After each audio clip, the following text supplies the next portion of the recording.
好啦，2020年 DSE Paper 1嘅第16條啦，咁就係同一個等比數列有關嘅。咁首先我睇一睇個等比數列嘅一個公式係點樣啦。咁 GS 就係叫做我哋嘅等比數列啦。咁佢係 AN 嘅意思就係第 n 項啦。咁 AN 就會等於第一項 A 再乘翻個公比 R 嘅 n 減一次方啦。咁 SN 又係咩意思啊？SN 就係將頭 n 項加埋一齊，咁就係 n 括號 R 嘅 n 次減一，再除翻 R 減一啦。又或者其實我哋可以將呢個左右調轉，將下邊再左右調轉啦，咁你就會得到 A 乘翻我哋嘅一減 R 嘅 n 次，再除翻一減 R 啦。咁呢個就係幾條公式要記一記嘅啫。咁佢可以開始做條題目啦。咁首先我知道嘅 第三項144啊嘛，咁即係代表我哋嘅 A3就可以等於144啦。咁除此之外都有第六項係486，咁又可以寫多一條公式啦。A6就等於486啦。咁換言之，我而家就可以將啲數字代翻入去啦。咁 A3即係等於 AR 嘅 n 減一次啊嘛。咁我唔知個 A 係幾多 keep 住個 A 啦。咁 R 都唔知係幾多，咪 keep 住個 R。咁今次個3即係我哋個 n 啦，第三項啊嘛，即係個 n 可以代翻3再減1啦。咁呢個就係我哋 A3就會等於144啦。咁換言之，我哋就得到 AR 嘅2次等於144啦。咁跟住咯喎，咁 A6就係等於486啊嘛。咁所以 A6就會等於 AR 嘅6減1次方，都會等於486嘅。咁亦即係話我哋嘅 AR 嘅5次方咧，就會等於486啦。咁呢個就係我哋嘅第二條式。咁呢個係我哋嘅第一條式。咁跟住之後咯喎，我哋而家有兩條式啦。我哋而家有 AR 嘅5次方等於486。AR 嘅2次方就等於144，咁好多人可能講兩個未知數啊嘛，咁咪用翻 program 定律咯。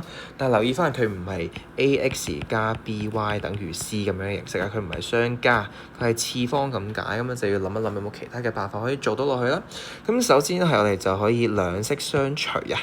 咁其實呢個叫二式，呢個叫一式。如果係兩式相除嘅時候咧，其實就會得到 AR 嘅5次再除翻 AR 嘅2次啦，就等於486除翻144啦。咁換言之 ，R 嘅5次除翻 R 嘅2次，咁同體相除，指數相減啦。咁 A 同 A 就約咗，所以 R 嘅3次咧就會等於486再除翻144啦。咁就係3.375嘅。咁你唔想要個3次方，即係代表我哋開個3次方根啦，開個立方根，其實就會得到係1.5嘅。咁呢個就係 R 嘅答案咧，其實都真係唔係好難嘅，就算係普通嘅同學仔，雖然係月報，其實都可以嘗試做一做嘅。咁跟住 Part B 咧，可能就難少少啦，因為佢話 n 嘅最小值啦，就試得我哋數列嘅首 n 項之和。咁首 n 項之和就係想問緊你嘅 SN 啊，SN 要大過啊嘛，大過8乘10嘅18次方，好似好難咁樣喎，但係我都係可以首先寫咗出嚟條式先。咁 Part B 我想要嘅就係 SN 要大過8乘翻10嘅18次方。咁記唔記得我哋 SN 嗰條公式啊？咁就係我哋嘅 A 第一項再乘翻 R 嘅 n 次方減1，再除翻 R 減1，咁要大過8乘翻10嘅8次方啦。咁頭先我哋就計咗個比例 R 係 1.5 啦。咁其實換言之可以將個比例代翻入去啦喎。咁將佢代翻入去一式嘅時候，咁其實就會有 AR 嘅2次等於144啊嘛。咁所以 A 乘翻 1.5 嘅2次咧，都會等於144嘅。咁換言之 ，A 就等於144除翻 1.5 嘅2次方啦。咁撳機咯喎，144除翻1.5嘅2次方，就會得到係64嘅。咁而家有 R 同埋 A 嘅數值啊嘛，即係話你可以代翻入去個 A 值同埋個 R 值度啦。咁 A 係64。我哋嘅 R 咧就係 1.5，咁 n 唔知係幾多嘛，所以 keep 住個 n，再減1，再除翻 1.5 減1，咁就要大過8乘翻10嘅8次方啦。咁跟住之後呢度係 0.5 啊嘛，0.5乘去隔離，咁係乘一個正數，所以就唔使轉符號啦。所以你有64乘翻 1.5 嘅 n 次再減1，就大過8乘翻10嘅8次方，再乘翻 0.5 嘅。咁而家我哋唔想要個64啊嘛，乘64唔想要，掉翻過去就變咗除啦。咁所以1.5嘅 n 次減1就會大過8乘翻10嘅8次方，再乘翻 0.5，再除翻64啦。咁所以1.5嘅 n 次方就會大過你唔想要呢個-1移過去咪變正1咯。咁撳一撳機，呢個其實係幾多咧？8乘0.5再除64，再乘翻10嘅8次方。咁其實就會轉咗做6.25。所以就係6.25乘翻10嘅6次方。嗱，記得唔好唔記得呢個負1移翻過去係變咗正1啊，正1嘅。咁跟住之後啦，咁我哋想做嘅就係呢個指數函數嘅一個約減啦。咁如果你有2嘅 n 次方係等於3嘅時候，咁其實 n 咧，我哋可以同時間抽一個對數啦。你要記得記呢度。如果2嘅 n 次方等於3嘅時候，我哋就可以兩邊攞個 log 啦。咁攞咩 log 啊？當呢個底係幾多嘅時候咧，我哋就攞幾多啦。或者唔好煩，直接攞翻正常個 log 10嗰個啦。咁就咁 log 2嘅 n 次方就等於 log 3。你唔想煩嘅就變咗普通 log 都 OK 嘅。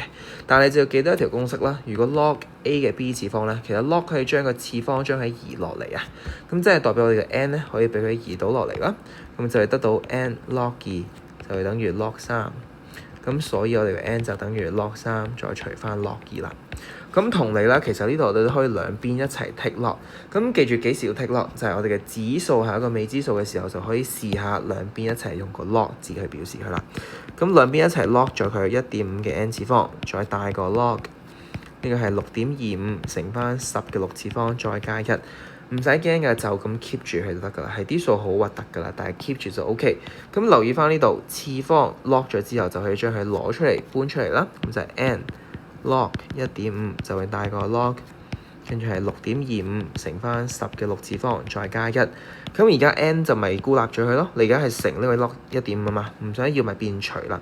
咁咧留意翻其實 log a 啦，咁如果個 a 係大過1嘅時候咧，咁其實 log a 咧都會係大過0嘅。但係如果 a 係細過1嘅時候，其實 log a 會細過0喎。咁你要留意翻，尤其係不等式嘅時候，如果你乘咗個負數嘅時候，就要轉符號啦。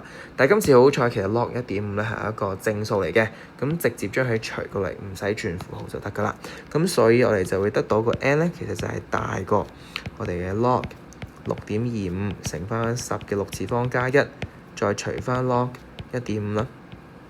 咁所以 n 咧就會大過呢個數字啦。我哋可以撳一撳機，log 咗上面個分子，再除翻 log 1.5。